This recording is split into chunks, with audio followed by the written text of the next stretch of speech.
नमस्कार शुभ सकाळ आज एप्रिल 14 तारीख मंगलवार 30 गुरुत्वपूर्ण न्यूज आपण मानकु जनइबी भिडियोटी भल लगे गोटे लाइक करेंगे शेयर करने को बिल्कुल भी भूलें।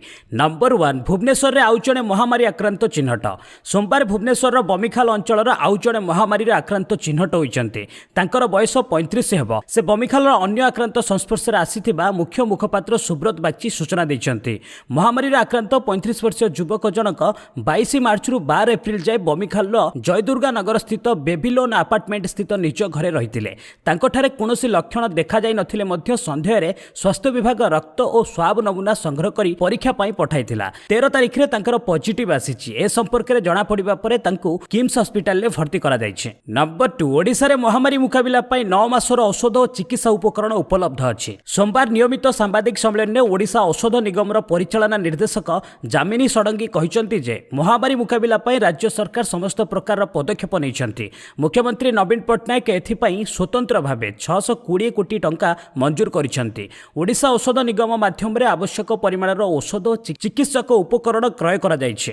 आसंता 5 मास पई राज्यर यथेष्ट परिमाणर अत्यावश्यक औषध यथा एंटीबायोटिक्स एनाल्जेसिक्स और एंटी इनफ्लामेटरी उपलब्ध रही। यह व्यतीत 3 परस्त surgical mask N95 mask hand sanitizer व्यक्तिगत सुरक्षा उपकरण मौजूद रही। अनुरूप भावे आईसीयू वेंटिलेटर ऑक्सीजन कॉन्सेंट्रेटर्स और नेबुलाइजर इत्यादि उपलब्ध रही। आउ 4 मास पई औषध आमदानी निमंते ऑर्डर दिया जायछि जहाँकि आसंता मासरे पहुंचबो। नंबर 3 सामना को आसिला 55तम महामारी आक्रांतक गस्त विवरणी। भुवनेश्वर बमिखाल बासिंदा थिबा 35 वर्षीय युवक किभଳି महामारी आक्रांत हेले ताहा तांको गस्त विवरणी को स्पष्ट होइछे। से घरु बाहर को बाहरी नथिले हे महामारी भूताणुर कबलित होइछन्ते। असल कथा हला बमिखाल अंचलर 14 जण आक्रांतक मध्यरु 3 जण आक्रांतक संस्पर्श आसी से संक्रमित होइछन्ते। सरकार देइथिबा सूचना अनुसार से राज्यर 7822 और 39तम आक्रांतक संस्पर्श आसीथिले। आक्रांत जयदुर्गा नगर बेबीलोन अपार्टमेंट रे थिबा तांको घरे 22 मार्च रु 12 एप्रिल पर्यंत संगरोधरे थिले।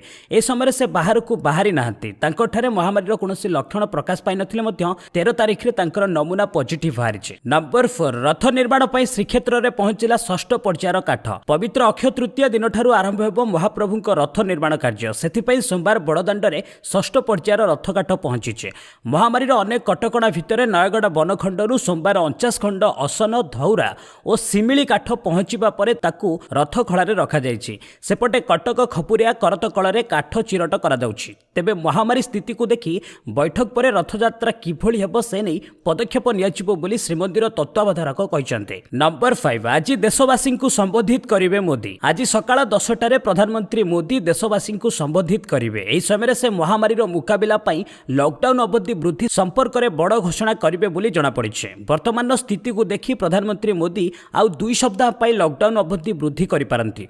गोटे रिपोर्ट्स अनुसार केंद्र सरकार द्वितीय पर्यायर देश को संपूर्ण लॉकडाउन न करी विभिन्न अंचल को रेड ऑरेंज और ग्रीन जोन में भाग करिपारंती। नंबर 6 भारतर महामारी संक्रमितों संख्या 9352 मृत्यु संख्या 324 छुईला। सोमवार संध्या सुधा देशर मोट संक्रमितों संख्या 9352 रे पहुंची। यह मध्यरु 8048 सक्रिय संक्रमण मामला होइथिबा बेले 324 जन मृत्युवरण करिसेंती। तेबे देश रे पर्यंत 979 जन आरोग्य लाभ करिसेंती बोली केंद्र स्वास्थ्य और परिवार कल्याण मंत्रालय पक्षरु कहा जायछि। समग्र देश रे महाराष्ट्र रे सर्वाधिक महामारी संक्रमित चिन्हट होइचंती। राज्य रे मोट संक्रमितों संख्या 1985 रे पहुंचतिबा बेले मृत्यु संख्या 149 रे पहुंचीछि। एहा सहित राज्य रे मोट 217 जन आरोग्य लाभ करिसेंती। नंबर 7 वर्षे पई 30% कम वेतन नेबे निर्वाचन कमिशनर। भारतर मुख्य निर्वाचन कमिशनर और आयोगर अन्य 2 सदस्य महामारी मुकाबला पई पांठी जोगाण रे सहायता करबा को आगे आसिछंती। सेमाने निर्वाचन आयोग जो वेतन पाउछंती सेथिरु मूल दरमार 30% स्वेच्छाकृत भावे 1 वर्ष पई महामारी सहायता पांठी को जोगाई देबा को निष्पत्ति नैछंती। मुख्य निर्वाचन कमिशनर सुनील अरोरा तथा 2 निर्वाचन आयुक्त अशोक लाभासा और सुशील चंद्रक वेतनरू 2020 एप्रिल पहिलारू ए अर्थ कटाजिबो। नंबर 8 महामारी पई स्वच्छ होउची गंगा। महामारी व्यापीबा परे लॉकडाउन पई लोके एबे घर भितर रहउचंती। शिल्प सबु मध्य बंद रहिছে। एहार सीधा सड़क प्रभाव वाराणसी और हरिद्वार दे प्रभावित गंगा नदी उपरे पड़िছে।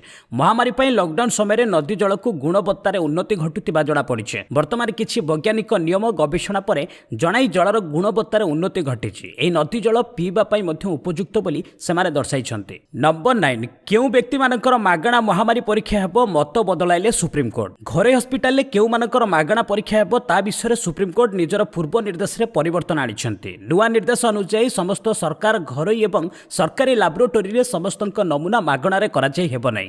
ଏହା କେବଳ ଆର୍ଥିକ କ୍ଷେତ୍ରରେ ଦୁର୍ବଳ ଶ୍ରେଣୀ ବ୍ୟକ୍ତି ଓ ଆୟୁଷ୍ମାନ ଭାରତ ପ୍ରଧାନମନ୍ତ୍ରୀ ଜନ ଆରୋଗ୍ୟ ଯୋଜନା ଅନ୍ତର୍ଗତ ହିତାଧିକାରୀଙ୍କ ପାଇଁ ଉପଲବ୍ଧ ହେବ। ସୁପ୍ରିମକୋର୍ଟ ଆହୁରି ମଧ୍ୟ କହିଛନ୍ତି ଏହି ଦୁଇ ବର୍ଗ ବ୍ୟତୀତ ଅନ୍ୟ କିଛି ଶ୍ରେଣୀକୁ ମଧ୍ୟ କେନ୍ଦ୍ର ସରକାର ଯୋଡ଼ି ପାରିବେ। ଅନ୍ୟପକ୍ଷରେ ଯେଉଁମାନେ ଆଇସିଏମ୍ଆର ନିର୍ଦ୍ଧାରିତ 4,500 ଟଙ୍କା ଦେଇପାରିବେ ସେମାନଙ୍କୁ ଘରୋଇ ଲ୍ୟାବ୍ ଏହି ଅର୍ଥ ଚାର୍ଜ କରିପାରିବେ। ଏଥିପାଇଁ କେନ୍ଦ୍ର ସରକାର ରିମ୍ବର୍ସମେଣ୍ଟ ବ୍ୟବସ୍ଥା କରିପାରିବେ, ଅର୍ଥାତ୍ ହିତାଧିକାରୀ ନମୁନା ପରୀକ୍ଷା କରାଇବା ପରେ ଘରୋଇ ଲାବୋରେଟୋରୀ ସଂସ୍ଥାକୁ ସରକାର ଲୋକଙ୍କ ପାଇଁ ଅର୍ଥ ପୈଠ କରିବେ। ନମ୍ବର 10 ନିଜାମୁଦ୍ଦିନ ଘଟଣାର ଧାର୍ମିକୀକରଣ ନେଇ ଉଦ୍ବେଗ ପ୍ରକାଶ କଲା ମୁସଲିମ ସଂଗଠନ।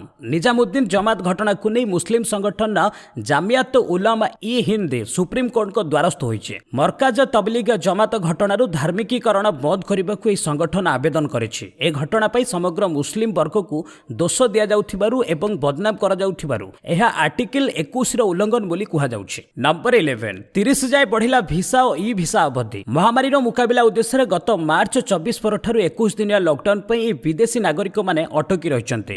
ବର୍ତ୍ତମାନ ଲକଡାଉନ ଏପ୍ରିଲ 30 ଯାଏ ବୃଦ୍ଧି ପାଇବା ପ୍ରାୟ ନିଶ୍ଚିତ ହୋଇଥିବାରୁ ସେହି ଅନୁସାରେ ଭିସା ଅବଧିକୁ ମଧ୍ୟ ବୃଦ୍ଧି କରାଯିବ। ସୋମବାର କେନ୍ଦ୍ର ସରକାର ଉଭୟ ଭିସା ଓ ଇ ଭିସା ଅବଧି ଏପ୍ରିଲ 30 ଯାଏ ବୃଦ୍ଧି କରିଛନ୍ତି। କେନ୍ଦ୍ର ସ୍ୱରାଷ୍ଟ୍ର ମନ୍ତ୍ରାଳୟ ପକ୍ଷରୁ ଏହି ଅବଧି ବୃଦ୍ଧି ନିଷ୍ପତ୍ତି ନିଆଯାଇଛି। ନମ୍ବର 12 କେରଳରେ ସକ୍ରିୟ ରୋଗୀଙ୍କ ଅପେକ୍ଷା ସୁସ୍ଥ ହେଲେଣି ଅଧିକ। ସୋମବାର ସୁଦ୍ଧା କେରଳରେ 178 ଜଣ ମହାମାରୀ ରୋଗୀ ବିଭିନ୍ନ ହସ୍ପିଟାଲରେ ଚିକିତ୍ସିତ ହେଉଛନ୍ତି। ଏହା ତୁଳନାରେ 198 ଜଣ ସୁସ୍ଥ ହୋଇ ଘରକୁ ଫେରିଛନ୍ତି। ଏଠାରେ ମାତ୍ର 3 ଜଣଙ୍କ ମୃତ୍ୟୁ ଘଟିଛି। ଗତ 14 ଦିନ ହେଲା କେରଳରେ କିଛି ଜିଲ୍ଲାରେ ଆଦୌ ମହାମାରୀ ରୋଗୀ ଚିହ୍ନଟ ହୋଇନାହାନ୍ତି। ଏହି କେରଳରେ ଦେଶର ପ୍ରଥମ ମହାମାରୀ ରୋଗୀ ଜାନୁଆରୀ 30ରେ ଚିହ୍ନଟ ହୋଇଥିଲେ। ଦେଶରେ ଏଯାଏ 980 ଜଣ ସୁସ୍ଥ ହୋଇଥିବା ବେଳେ 324 ଜଣଙ୍କ ମୃତ୍ୟୁ ଘଟିଛି। ନମ୍ବର 13 ଲକଡାଉନ ଅବଧି ବୃଦ୍ଧି କଲା ତାମିଲନାଡୁ। ଦେଶର ସପ୍ତମ ରାଜ୍ୟ ଭାବେ ତାମିଲନାଡୁ ଲକଡାଉନ ଅବଧିକୁ ଏପ୍ରିଲ 30 ଯାଏ ବୃଦ୍ଧି କରିଛି। ତାମିଲନାଡୁ ମୁଖ୍ୟମନ୍ତ୍ରୀ କେ ପଲାନିସ୍ୱାମୀ ଲକଡାଉନ ଅବଧି ବୃଦ୍ଧି ସମ୍ପର୍କରେ ଘୋଷଣା କରିଛନ୍ତି। ସେ କହିଛନ୍ତି ମହାମାରୀ ମୁକାବିଲା ପାଇଁ ଲକଡାଉନକୁ ବୃଦ୍ଧି କରାଯାଇଛି। ଏହା ଏପ୍ରିଲ 30 ଯାଏ ସମ୍ପୂର୍ଣ୍ଣ ଭାବେ କଡ଼ାକଡ଼ି ପାଳନ ହେବ। ସ୍ୱାସ୍ଥ୍ୟ ବିଶେଷଜ୍ଞମାନଙ୍କ ସହ ଆଲୋଚନା କରାଯାଇ ଏଭଳି ନିଷ୍ପତ୍ତି ନିଆଯାଇଛି। ତେଣୁ ଲୋକମାନଙ୍କୁ ଏଥିରେ ସହଯୋଗ କରିବାକୁ ସେ ନିବେଦନ କରିଛନ୍ତି। ଦେଶର ପ୍ରଥମ ରାଜ୍ୟ ଭାବେ ଓଡ଼ିଶା ସରକାର ଲକଡାଉନ ଅବଧିକୁ 30 ଏପ୍ରିଲ ଯାଏ ବୃଦ୍ଧି କରିଥିଲେ। ଏହାପରେ ପଞ୍ଜାବ, କର୍ଣ୍ଣାଟକ, ରାଜସ୍ଥାନ, ପଶ୍ଚିମବଙ୍ଗ ଓ ତେଲେଙ୍ଗାନା ମଧ୍ୟ ସମାନ ନୀତି ଆପଣାଇଥିଲେ। ନମ୍ବର 14 ଟେଷ୍ଟିଂ ପାଇଁ ଯଥେଷ୍ଟ ନମୁନା ପଠାଉନାହାନ୍ତି ମମତା ସରକାର। ପଶ୍ଚିମବଙ୍ଗର ରାଜଧାନୀ କୋଲକାତାଠାରେ ଥିବା national institute of cholera and enteric diseases ପକ୍ଷରୁ ସାଂଘାତିକ ଅଭିଯୋଗ ଆସିଛି। ପଶ୍ଚିମବଙ୍ଗ ସରକାର ଯଥେଷ୍ଟ ନମୁନା ପରୀକ୍ଷା ପାଇଁ ପଠାଉନାହାନ୍ତି ବୋଲି ଅଭିଯୋଗ ଅଣାଯାଇଛି। ଆଇସିଏମ୍ଆର୍ର ଅଧୀନରେ ପରିଚାଳିତ ଏହି ଅନୁଷ୍ଠାନ ନିର୍ଦ୍ଦେଶକ ନିଜେ ଏଭଳି ଅଭିଯୋଗ ଆଣିଛନ୍ତି। ଆଇସିଏମ୍ଆର୍ର ଏନ୍ଆଇସିଡି ନିର୍ଦ୍ଦେଶକ ଶାନ୍ତା ଦତ୍ତ କହିବା ଅନୁଯାୟୀ ଗତ ସପ୍ତାହକରେ ହଠାତ୍ ନମୁନା ଆସିବା ବନ୍ଦ ହୋଇଯାଇଛି। ଏପରିକି ଦିନକୁ 20ଟି ନମୁନା ମଧ୍ୟ ଆସିନି। କେତେ ନମୁନା ଆସିବ ରାଜ୍ୟ ସରକାର ନିଷ୍ପତ୍ତି ନିଅନ୍ତି। ନମ୍ବର 15 ପୁଣି ଦିଲ୍ଲୀରେ ଭୂମିକମ୍ପ ଝଟକା। କ୍ରମାଗତ ଦ୍ୱିତୀୟ ଦିନ ପାଇଁ ଦିଲ୍ଲୀ ଏବଂ ଏହାର ଆଖପାଖ ଅଞ୍ଚଳରେ ଭୂମିକମ୍ପ ଝଟକା ଅନୁଭୂତ ହୋଇଛି। ମିଳିଥିବା ସୂଚନା ଅନୁଯାୟୀ ମଧ୍ୟାହ୍ନରେ 1:26ରେ ଦିଲ୍ଲୀବାସୀ ଭୂମିକମ୍ପ ଝଟକା ଅନୁଭବ କରିଥିଲେ। ରିକ୍ଟର ସ୍କେଲରେ ଏହାର ତୀବ୍ରତା 2.7 ରହିଥିଲା। ଏହି ଭୂମିକମ୍ପରେ କୌଣସି କ୍ଷୟକ୍ଷତି ହୋଇନାହିଁ। ନମ୍ବର 16 ଅନଲାଇନ୍ ମଦ ବିକ୍ରି କରିବାକୁ ସରକାରଙ୍କୁ ପ୍ରସ୍ତାବ। ଲକଡାଉନ ବେଳେ ମଦ ଜରୁରୀ ସାମଗ୍ରୀ ଓ ସେବାରେ ସାମିଲ ନାହିଁ। ଏଥିପାଇଁ ଅନେକ କ୍ଷତି ହେଉଛି। ଆଗାମୀ ଦିନରେ ବ୍ୟବସାୟ ଆହୁରି ଖରାପ ହୋଇପାରେ। ତେଣୁ ଯେଉଁ ସ୍ଥାନରେ ମହାମାରୀ ବିସ୍ତାର ହୋଇନି ସେହି ସ୍ଥାନରେ ମଦର ହୋମ୍ ଡେଲିଭରି କରିବାକୁ ଅନୁମତି ଦିଆଯାଉ। କେନ୍ଦ୍ର ଓ ରାଜ୍ୟ ସରକାରଙ୍କୁ ଇଣ୍ଟରନ୍ୟାସନାଲ ସ୍ପିରିଟ୍ ଏବଂ ୱାଇନ୍ ଆସୋସିଏସନ ଅଫ୍ ଇଣ୍ଡିଆ ଏବଂ ଆଲକୋହଲିକ୍ ବେଭରେଜ କମ୍ପାନୀ ମଦର ହୋମ୍ ଡେଲିଭରି ବେଳେ ଗ୍ରାହକଙ୍କ ପରିଚୟ ପତ୍ର ଦେଖାଇବାକୁ ଅନିବାର୍ଯ୍ୟ କରାଯାଉ। ଏଥିସହ ମଦ ଡେଲିଭରି ବେଳେ ଆବଶ୍ୟକ ନିୟମ ମାନିବାକୁ ରାଜି ବୋଲି ସଂଘ କହିଛି। ନମ୍ବର 17 ସାରା ଦେଶରେ ମାଲ ପରିବହନକୁ ସୁଗମ କରିବାକୁ ପଦକ୍ଷେପ ନିଆଯାଉଛି କହିଲେ ଗୃହ ମନ୍ତ୍ରାଳୟ। ସୋମବାର କେନ୍ଦ୍ର ଗୃହ ମନ୍ତ୍ରାଳୟର ଯୁଗ୍ମ ସଚିବ ପୁଣ୍ୟ ସଲୀଲା ଶ୍ରୀବାସ୍ତବ କହିଛନ୍ତି ଯେ ଦେଶରେ ଘୋଷିତ ଲକଡାଉନକୁ ପାଳନ କରିବାକୁ ରାଜ୍ୟ ସରକାରମାନେ ପଦକ୍ଷେପ ନେଇଛନ୍ତି। ରାଜ୍ୟ ଓ ରାଜ୍ୟ ମଧ୍ୟରେ ଅତ୍ୟାବଶ୍ୟକ ସାମଗ୍ରୀ ଓ ସାଧାରଣ ପରିବହନ ନେଇ କୌଣସି କଟକଣା ଜାରି କରାଯାଇ ନାହିଁ। ଅନ୍ତଃରାଜ୍ୟ ଟ୍ରକ୍ ପରିବହନ ଜାରି ରହିଛି ବୋଲି ସେ କହିଛନ୍ତି। ଟ୍ରକ୍ ଚାଳକ ଓ କ୍ଲିନର ଯେପରି ଘରୁ ଟ୍ରକ୍ ପର୍ଯ୍ୟନ୍ତ ଯାଇପାରିବେ ସେଥିପ୍ରତି ପ୍ରଶାସନ ଦୃଷ୍ଟି ଦେବା ଆବଶ୍ୟକ। ଯେଉଁ ଶିଳ୍ପ ସଂସ୍ଥାଗୁଡ଼ିକ ଲକଡାଉନରୁ ଛାଡ଼ କରାଯାଇଛି ସେମାନଙ୍କ କର୍ମଚାରୀଙ୍କ ଗମନାଗମନରେ ଯେପରି ପ୍ରତିବନ୍ଧକ ନ ହୁଏ ତାହା ଦୃଷ୍ଟି ଦିଆଯାଉଛି। ଯେଉଁ କ୍ଷୁଦ୍ର ଓ ମଧ୍ୟମ ଉଦ୍ୟୋଗ ଅତ୍ୟାବଶ୍ୟକ ଖାଦ୍ୟ ସାମଗ୍ରୀ ଯଥା ଅଟା ଡାଲି ଖାଇବା ତେଲ ଉତ୍ପାଦନରେ ନିୟୋଜିତ ଅଛନ୍ତି ସେମାନଙ୍କ କାର୍ଯ୍ୟରେ କୌଣସି ପ୍ରତିବନ୍ଧକ ସୃଷ୍ଟି ନ କରିବାକୁ କେନ୍ଦ୍ର ସରକାର ଗାଇଡଲାଇନ୍ ଜାରି କରିଛନ୍ତି। ସେହିପରି ରେଳ, ବନ୍ଦର, ଏୟାରପୋର୍ଟ, କଷ୍ଟମ୍ସ ଆଦି ବିଭାଗର ଅଧିକାରୀମାନଙ୍କୁ ପାସ୍ ଦେବା ପାଇଁ ଅଧିକୃତ କରାଯାଇଛି। ନମ୍ବର 18 ସୁକନ୍ୟା ସମୃଦ୍ଧି ପିପିଏଫ୍ ଜମାକାରୀଙ୍କ ପାଇଁ ନିୟମ କୋହଳ। ସୁକନ୍ୟା ସମୃଦ୍ଧି ଏବଂ ପିପିଏଫ୍ ଯୋଜନାରେ ଟଙ୍କା ଜମା କରୁଥିବା ବ୍ୟକ୍ତିମାନଙ୍କ ପାଇଁ ସରକାର ମହାମାରୀ ପରିପ୍ରେକ୍ଷୀରେ ନିୟମ କୋହଳ କରିଛନ୍ତି। ସେମାନଙ୍କୁ 3 ମାସର ଅଧିକ ସମୟ ପ୍ରଦାନ କରିଛନ୍ତି। 2019-20 ଆର୍ଥିକ ବର୍ଷର ଜମାରାଶି ବାବଦରେ ଟଙ୍କା ଜମା କରିବାର ଶେଷ ତାରିଖ ମାର୍ଚ୍ଚ 31 ଥିଲା, କିନ୍ତୁ ମହାମାରୀ ପାଇଁ ଦେଶରେ ଜାରି ହୋଇଥିବା ଲକଡାଉନ ପରିପ୍ରେକ୍ଷୀରେ ଏହାକୁ 2020 ଜୁନ୍ 30 ପର୍ଯ୍ୟନ୍ତ ଘୁଞ୍ଚାଇ ଦିଆଯାଇଛି ବୋଲି ଅର୍ଥ ମନ୍ତ୍ରାଳୟର ଜଣେ ପ୍ରବକ୍ତା କହିଛନ୍ତି। ଜୁନ୍ 30 ସୁଦ୍ଧା ଟଙ୍କା ଜମା କରାଗଲେ ଏ ବାବଦ ପୁନରୁଦ୍ଧାର ଶୁଳ୍କ ଏବଂ ଜରିମାନାକୁ ଛାଡ଼ କରିଦିଆଯାଇଛି। ନମ୍ବର 19 ଦ୍ୱନ୍ଦ୍ୱ ଦୂର କଲା ପେଟ୍ରୋଲିୟମ ମନ୍ତ୍ରାଳୟ 5 କେଜିଆ ଗ୍ୟାସ୍ 8 ଥର ମାଗଣାରେ ମିଳିବ। ମହାମାରୀ ପରିପ୍ରେକ୍ଷୀରେ ଅର୍ଥମନ୍ତ୍ରୀ ନିର୍ମଳା ସୀତାରମଣ ଦେଶର ଗରିବ ଲୋକଙ୍କ ପାଇଁ 1,70,000 କୋଟି ଟଙ୍କାର ଆର୍ଥିକ ପ୍ୟାକେଜ ଘୋଷଣା କରିଥିଲେ। ଏଥିରେ ପ୍ରଧାନମନ୍ତ୍ରୀ ଉଜ୍ଜ୍ୱଳା ଯୋଜନାରେ 14.2 କିଗ୍ରା ଗ୍ୟାସ୍ ବ୍ୟବହାର କରିବାକୁ ହିତାଧିକାରୀଙ୍କୁ ଏପ୍ରିଲରୁ ଜୁନ୍ ମଧ୍ୟରେ 3ଟି ଗ୍ୟାସ୍ ମାଗଣାରେ ଦିଆଯିବ ବୋଲି ଅର୍ଥମନ୍ତ୍ରୀ କହିଥିଲେ। କିନ୍ତୁ ଏହି ଯୋଜନାରେ 5 କିଲୋଗ୍ରାମ ବିଶିଷ୍ଟ ସିଲିଣ୍ଡର ବ୍ୟବହାର କରୁଥିବା ହିତାଧିକାରୀଙ୍କୁ କେତୋଟି ଗ୍ୟାସ୍ ମିଳିବ ସେ ନେଇ ଦ୍ୱନ୍ଦ୍ୱ ରହିଥିଲା। ପେଟ୍ରୋଲିୟମ ମନ୍ତ୍ରାଳୟ ପକ୍ଷରୁ ଏହି ଦ୍ୱନ୍ଦ୍ୱକୁ ଦୂର କରାଯାଇଛି। ମନ୍ତ୍ରାଳୟର ଜଣେ ପ୍ରବକ୍ତା କହିଛନ୍ତି ଏପ୍ରିଲ ଜୁନ୍ ମଧ୍ୟରେ ମହାମାରୀ ପାଇଁ ପ୍ରଧାନମନ୍ତ୍ରୀ ଗରିବ କଲ୍ୟାଣ ଯୋଜନାରେ 5 କେଜିଆ ସିଲିଣ୍ଡର ବ୍ୟବହାର କରୁଥିବା ଗରିବ ଲୋକଙ୍କୁ 8 ଥର ଗ୍ୟାସ୍ ମାଗଣାରେ ମିଳିବ। ଯେଉଁମାନେ 5 କେଜିଆ ରନ୍ଧନ ଗ୍ୟାସ୍ ସିଲିଣ୍ଡର ବ୍ୟବହାର କରୁଛନ୍ତି ସେମାନଙ୍କୁ ଏପ୍ରିଲ ଜୁନ୍ ମଧ୍ୟରେ ଏହି ଗ୍ୟାସ୍ ଯୋଗାଇ ଦିଆଯିବ ବୋଲି ଅଧିକାରୀ ଜଣକ କହିଛନ୍ତି। ନମ୍ବର 20 ଦୈନିକ 9.7 ନିୟୁତ ବ୍ୟାରେଲ ତୈଳ ଉତ୍ପାଦନ ହ୍ରାସ ପାଇଁ ରାଜିନାମା ସ୍ୱାକ୍ଷରିତ। ମହାମାରୀ ଯୋଗୁଁ ବିଶ୍ୱ ଶକ୍ତି ବଜାର ବିପର୍ଯ୍ୟସ୍ତ ହୋଇପଡ଼ିଥିବାରୁ ଦୈନିକ 9.7 ନିୟୁତ ବ୍ୟାରେଲ ତୈଳ ଉତ୍ପାଦନ ହ୍ରାସ କରିବାକୁ ସାଉଦି ଆରବ ଏବଂ ରୁଷ ନେତୃତ୍ୱରେ ପ୍ରମୁଖ ତୈଳ ଉତ୍ପାଦନକାରୀ ଦେଶମାନେ ରବିବାର ଦିନ ରାଜିନାମା କରିଛନ୍ତି। ନିଃସନ୍ଦେହ ଏହା ହେଉଛି ତୈଳ ଇତିହାସର ସବୁଠୁ ବଡ଼ ରାଜିନାମା।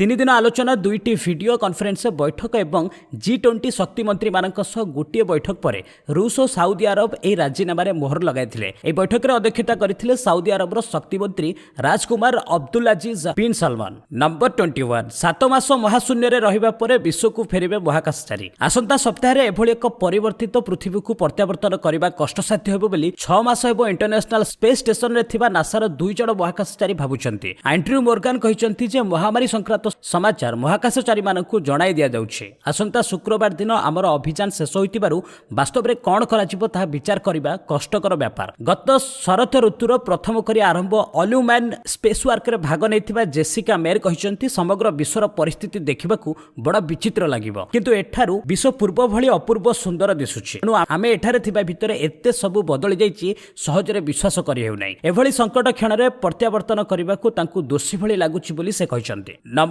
22 ଆଇପିଏଲ୍ ଖେଳିବା ନେଇ ସରକାରଙ୍କ ନିଷ୍ପତ୍ତିକୁ ବିସିସିଆଇର ଅପେକ୍ଷା। ମହାମାରୀ ଲାଗି ଇଣ୍ଡିଆନ୍ ପ୍ରିମିୟର ଲିଗ୍ ଆଇପିଏଲ୍କୁ ଭାରତୀୟ କ୍ରିକେଟ୍ ନିୟନ୍ତ୍ରଣ ବୋର୍ଡ ବିସିସିଆଇ ଚଳିତ ମାସ 15 ତାରିଖ ପର୍ଯ୍ୟନ୍ତ ସ୍ଥଗିତ ରଖିଥିଲା।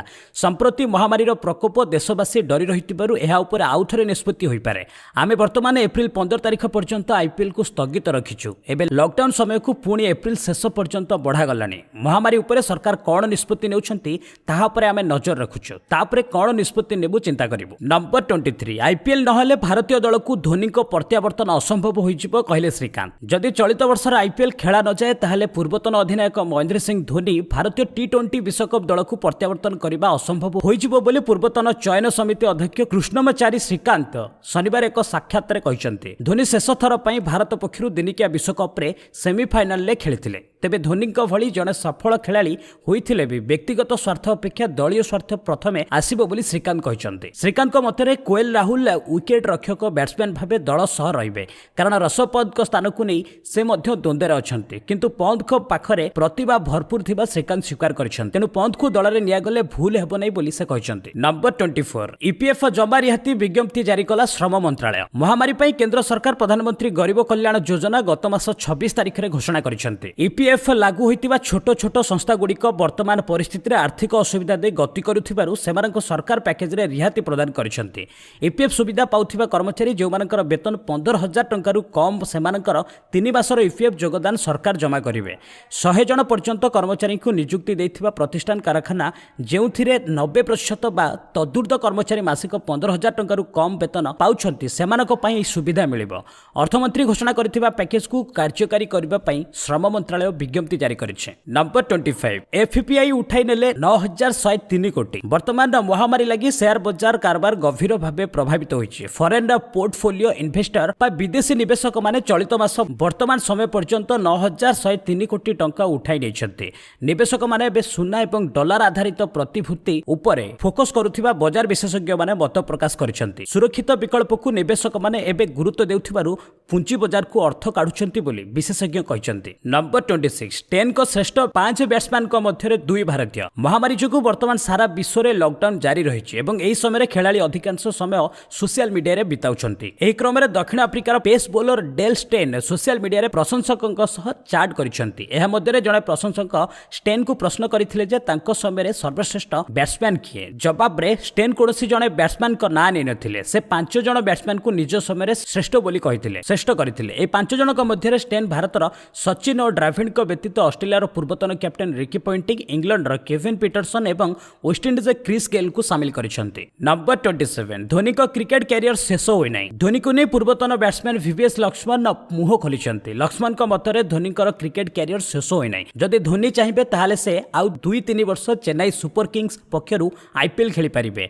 एक टीवी शो रे जोग देबा अवसर रे लक्ष्मण कहिसन्ती धोनी एबे भी पूर्ण फिट अछन्ते एवं तांको पई बयस केवल संख्या। मो मतरे चेन्नई पक्षरु खेलिबा तांको पई भलो हेबो कारण धोनी को उपस्थिति सीएसके टीम फलप्रद हेबो। धोनी जे केवल शारीरिक भाबे फिट थांती से कथा नुहे बरং से मानसिक भाबे बहुत फिट अछन्ते। नंबर 28 जाडेजा श्रेष्ठ भारतीय फील्डर कहिले Hogg. Australia chinaman bowler Brad Hogg social media रे बेस सक्रिय रहउछन्ते। महामारी कारणरू विश्व प्राय सबु क्रीडा इवेंट बातिल होइछे किबा स्थगित रहिछे किंतु एही समय रे हग ट्विटर रे बेस व्यस्त रही क्रिकेट प्रशंसकक मनोरंजन करिसन्ते। एबे से भारतीय क्रिकेट दलर श्रेष्ठ फील्डरक विषय रे निजर मत पोषण करिसन्ते।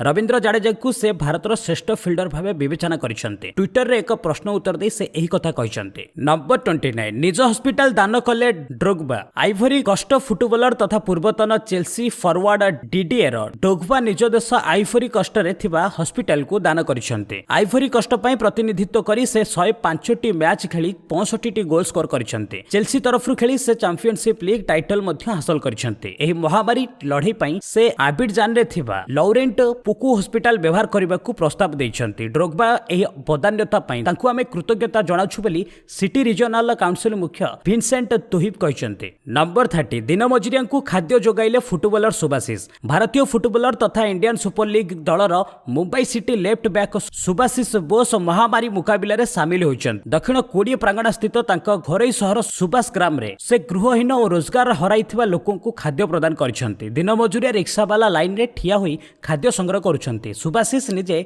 ठिया होई समस्त खाद्य और राशन पुड़िया प्रदान करुछन्ते। आशा करूछि 30 टी बड़ खबर आपनको निश्चित भाबे भल लागिथिबो। जदि भल लागिछि ताले गोटे कमेंट करके जणांतु एवं एई वीडियो रे गोटे लाइक एवं शेयर करबाकू बिल्कुल भी भूलिबेनी। जदि हम चैनल पे नुवा ताले निश्चित भाबे चैनल को सब्सक्राइब करंतु काहेकि ना एमिति टॉप न्यूज सखाळे एवं संध्यारे आपण मानक पई नै आछे। बस आज पई एड रखिबा पुणी नै आसी लेटेस्ट अपडेट से पर्यंत विदाय नेउछे। वंदे मातरम।